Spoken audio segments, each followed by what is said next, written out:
ছোট, আজ আমার স্কুলের বান্ধবীরা আসছে। তুই ওই অনলাইনে যেসব খাবার অর্ডার করিস একটু করে দিস না।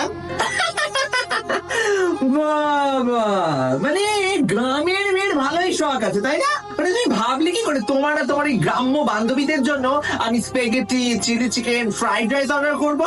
চুপচাপ কলা আলু মাছের জন্য খাইয়ে বাড়ি পাঠাবে।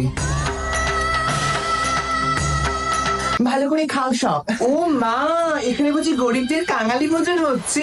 বাবা, আমিও এনজিওতে কাজ করেছি। ছোট, ওরা আমার স্কুলের বন্ধু, সাঁওতাল গ্রাম থেকে এসছে। ও আমি সো সরি গো। ভালো করে খাবার দাবার খেও, বড় লোকদের খাবার।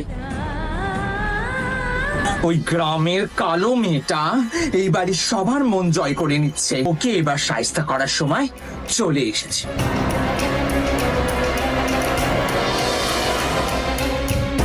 দিদি, তুমি বলছিলে তোমার মুখটা একটু